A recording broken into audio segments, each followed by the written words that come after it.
ఓం నరసింహాయ నమః. అందరికీ నమస్కారం అండి. ఈరోజు వీడియోలో మే 11వ తేదీ నరసింహ జయంతి అయితే రాబోతుందండి. శ్రీ మహావిష్ణువు యొక్క 4వ అవతారమే నరసింహ అవతారము. అయితే ఈ రోజున నరసింహస్వామి వారికి అంటే స్వామివారికి పూజ ఎలా చేసుకోవాలి, ప్రత్యేకంగా ఈరోజు వెలిగించవలసిన దీపం ఏంటి, ఈరోజు స్వామివారిని ఏ విధంగా పూజించడం వల్ల మనకు ఉన్న ఆర్థిక ఇబ్బందులు దుఃఖాలు తొలగిపోతాయి, స్వామివారు నరసింహ అవతారం ఎందుకు ఆవిర్భవించారు, దాని వెనుక ఉన్న కథ ఏంటిది అనే అన్ని విషయాలు నేను ఈ వీడియోలో తెలియజేస్తాండి. ప్రతి సంవత్సరం నరసింహ జయంతిని వైశాఖ మాసం శుక్లపక్షం చతుర్దశి రోజున జరుపుకుంటాము. ఈ రోజు శ్రీ హరి విష్ణు నరసింహ అవతారాన్ని పూజించాలి. ఈ రోజున మనం ఏకాదశి రోజున మనం ఎలాగైతే ఉపవాసం ఆచరించి పూజ అయితే చేసుకుంటామో ఆ శ్రీ మహావిష్ణువుకి, అదేవిధంగా ఈ రోజున ఆ లక్ష్మీ నరసింహస్వామి కూడా ఉపవాసం ఉండి ఈ పూజ అయితే నిర్వహించాలండి. ఈ రోజున తన భక్తుడైన ప్రహ్లాదుడిని హిరణ్యకశిపుడు అనే రాక్షసుడి నుండి రక్షించడానికి లోకానికి అధిపతి అయిన విష్ణువు నరసింహ అవతారం ఎత్తాడని చెప్తారండి. ఈ నరసింహ చతుర్దశి రోజున ఉపవాసం ఉండి విష్ణువుని ఆరాధించడం వల్ల సకల దుఃఖాలు తొలగిపోయి జీవితంలో సుఖ సంతోషాలు కలుగుతాయండి. హిందూ క్యాలెండర్ ప్రకారం ఈ సంవత్సరం మనకి మే 11వ తేదీన నరసింహస్వామి జయంతిగా జరుపుకోవాలి. సాధారణంగా ఉదయం తిథి ప్రకారం పూజ చేస్తాము, కానీ నరసింహ జయంతి పూజ మాత్రం సాయంకాలం సంధ్యా సమయంలో చేసుకుంటామండి. ఎందుకంటే ఆ సమయంలోనే స్వామివారు ఆవిర్భవించారని చెప్తారు. మనం ముందుగా అయితే నేను ఇక్కడ స్వామివారికి పిండి దీపం అయితే చేసుకుంటున్నాను అండి. నేను ఇక్కడ చందన దీపం అయితే చేసుకుంటున్నాను అండి. కొంచెం బియ్యం పిండి తీసుకొని దాంట్లో కొంచెం చందనం వేసి కొంచెం బెల్లము పాలు వేసుకొని మనం ఈ చందన దీపం అయితే చేసుకోవాలండి.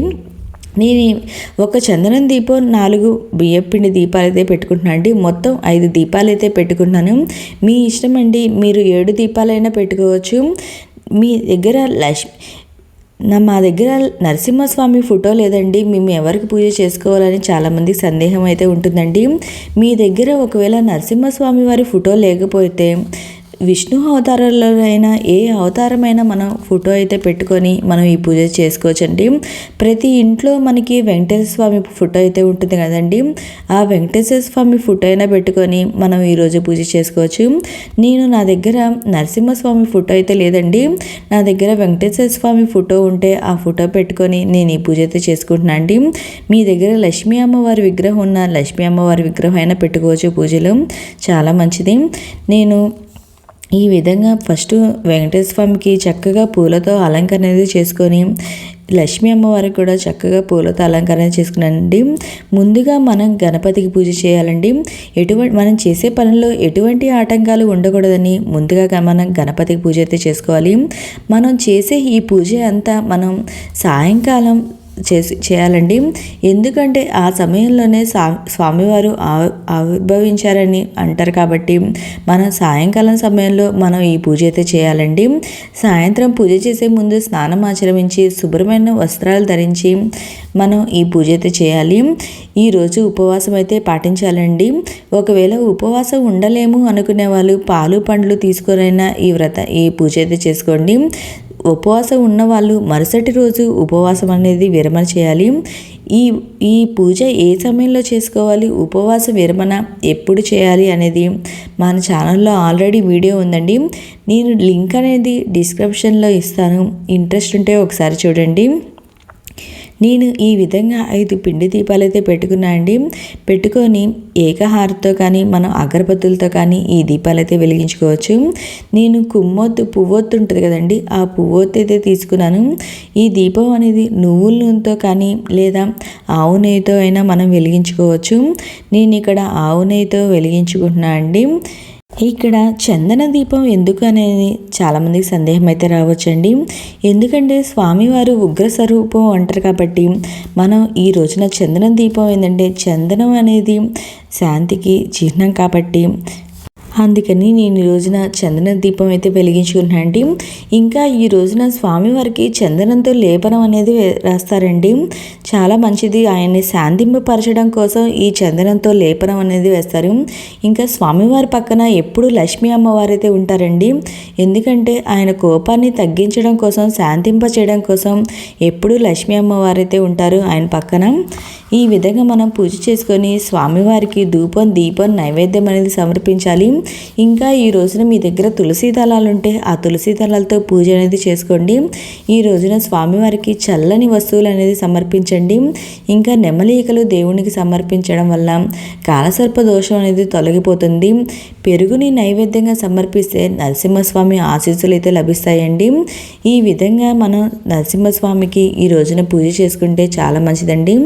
అసలు స్వామివారు ఈ నరసింహ అవతారం ఎందుకు తీసుకున్నారా అని చాలామందికి తెలుసు, కొంతమందికి అయితే ఈ విషయం తెలియదు. కాబట్టి వారి కోసం ఈ నరసింహ అవతార కథ అయితే నేను ఇప్పుడైతే తెలియజేస్తాను అండి.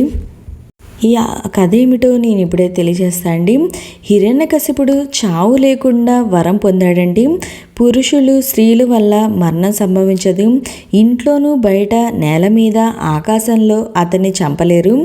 పగలు, రాత్రి వేళల్లో ఆయుధాలతో కూడా హిరణ్యకశిపుడిని చంపలేరండి. అటువంటి అద్భుతమైన వరాన్ని పొందాడు.